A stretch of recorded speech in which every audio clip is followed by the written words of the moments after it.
If you've been wondering what is my soul mission and you've been struggling to clarify and to align with your soul mission for a while, in today's video I'm going to share with you three main ways in which you can find your soul mission, you can align with your calling.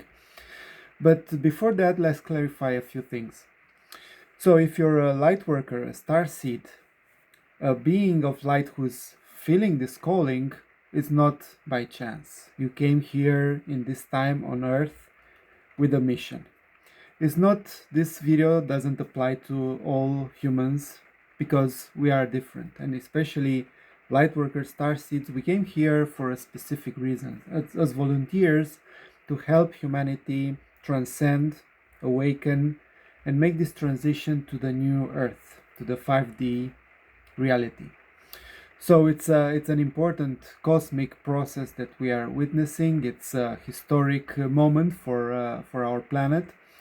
So if you're feeling this calling inside of you that doesn't go away, even if you suppress it, even if you distract yourself, and maybe you recognize this, postponing, it's not time, and so on, the mind tends to do this because it's uncomfortable to follow our divine destiny, our soul mission, what we came here for. But first of all is to recognize that your soul is never lying, it's always on track. Actually, this is the part of you that always know the truth. So it's good to align with this. Of course, in this dimension we have free will, and we can choose either to align and follow it or to distract ourselves to do something else. It's our choice, but it has consequences. When we align with our calling and we follow and we live this life, everything flows, aligns, abundance opens, creativity, divine relationships. When we choose not to, we feel stuck, the energy is blocked, we feel confused, right? Because the energy is not flowing, we block it. We might choose, because of our fears, to be safe, to be in a job that doesn't fulfill us, and so on, in a relationship that is not aligned. But this has big consequences, especially for people who are more soul-led, right? If you are not so much aligned with your soul, you can do that for ages, right? But the more aligned you are with your soul, the soul won't let you live that life that is not in alignment with who you truly are. So especially in this day, right, when everything is amplified, the energies are accelerating, the awakening process, it's everywhere, and more and more people are feeling it.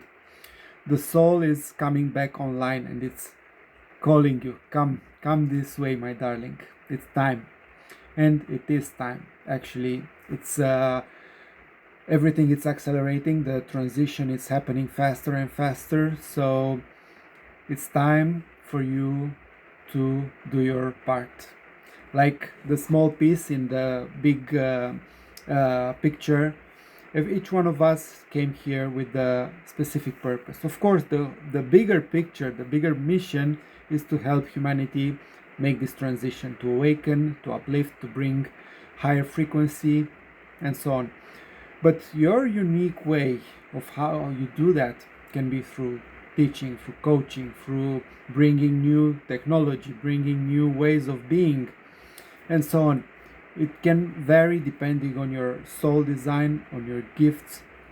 But of course, when we came into this incarnation, there was put a veil. We forgot why we came here, because of trauma, because of conditioning, because falling into these morphic fields of scarcity, of not belonging, and so on, right? And that's why we need to awaken, to remember who we are, to come back to our true essence, and then the remembering comes, and remembering of also of our soul mission, which is basically mainly driven from your unique essence and your unique gifts. So this is the first step to come back to who you truly are.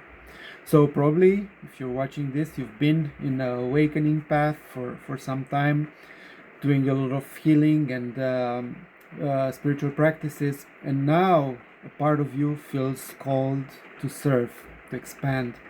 But maybe there is this push and pull, right, between having this call, and also wanting to hide, to withdraw, because maybe you're a sensitive being, an empath. So how do you manage this? Well, in the Activate Your Soul Mission workshop, there are three main pillars. Of course, we talk more about how you align with your soul mission, but first, S is the safety. How do you feel safe in your body, in your nervous system? How to find safety in who you are, in your being, because we cannot fulfill our mission, we cannot serve if we don't feel safe. Then how we claim back our sovereignty, our power, because we gave it away so much, because we wanted to serve, to be of service, but we forgot ourselves. So coming back to who we truly are, and then is the process of service, offering our gifts, but in a strategic and aligned way. Because this is the thing, we are not here by our own. Actually, we are a representative of our soul family, and we came with so much help, with so much gifts, with a huge inheritance. But because we believe this lie that we are separate, that we are a small human being, that we are not enough, and there's something wrong with us, we forgot that. So it's time to remember that actually you are such a huge, immense, beautiful being of light, and you are a gift for this earth. It's time for you to remember that and to claim your divine inheritance. So, as I said before at the beginning of the video, there are three main ways in which you can remember your soul mission. First one, it's the long path. It's just by following the signs life gives you. For me, always has been to find the message in a book, to find the clove, I think it's called, the grass with the 4 leaves. Usually it's with 3, but which symbols the luck. So universe has always talked to me in symbols, and it does with you as well. The universe always talks with us, and if we have eyes to see, ears to hear, then we'll understand. But of course the messages are soft at the beginning. If we just ignore them, it will come more heavy, like a feather at the beginning, then comes with a brick. Now you get it when it hits you. But following the steps, the signs, aligns you step by step with your mission, right? Sometimes you hit a dead end, a roadblock, then you understand it's not this, right? This is the longer path, but it works, right? The second way in which you can find your soul mission is by going to a channeler, right? To have an Akashic record reading, right? To have somebody who you trust with a clear channel, who can show you, who can open your energetic field, your soul contract, and give you more clues what it is. But of course, this has some limitations depending on who you are doing this with, and so on. And the third, and the one that it's actually the most important one, is by you aligning and opening the conversation, the channel with your higher self and with your soul family.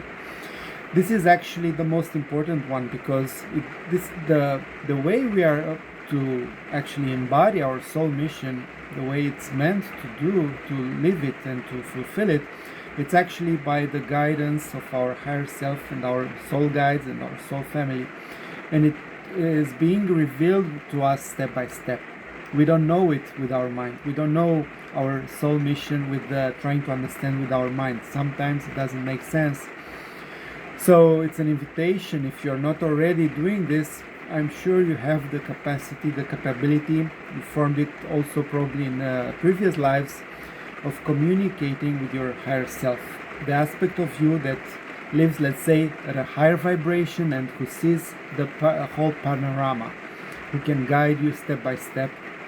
But for that, of course, you have to raise your frequency to reach to that level, so you can have the communication and then implement that step by step. And the more you do it, the more you actually ascend ascend in consciousness. This is the first benefit, but of course is the way you implement, the way you embody your soul mission. And it might be totally surprising for your mind, because we're not here to find it with our mind. The mind can be a useful tool when it's first aligned with our higher self, with our mission, and then the mind finds the strategy and the logic how to put it into practice. But it's not the mind who is leading us in our soul mission. On the contrary, the mind is the one who, if it's in control, will take us astray, will take us on the wrong path. Which, of course, the ego has its own desires, but if we follow that, of course, we can do them, we can manifest if we're following the manifestation laws and rules, but it's not for our highest good, for our highest purpose, but only in silence, in surrendering and living a spirit-led life. It's how we find the most fulfilling life, the most aligned and abundance path that we can live in this lifetime. So these are the three main ways. Of course, I shared a little bit what we do at the workshop, so if you relate with this and if you feel the calling, please join us to the Activate Your Soul Mission experience, where beyond the theory and what we explain, we'll do the activation. It's an energetic activation to help you remember, to help you align with your soul mission. And it's coming together with in a field, in a group of people, light workers, light beings, who are feeling the same call as you. So you don't feel alone, not belonging, isolated, which I know it's a tendency for us light beings, because our nervous system is different, our way of seeing things, our DNA and way of being, it's different from this realm, the 3D reality. So I know it's not an easy path for you. I totally see you, I get you, and I would like to maybe have a chance to interact, to be together and go together on this journey. Namaste.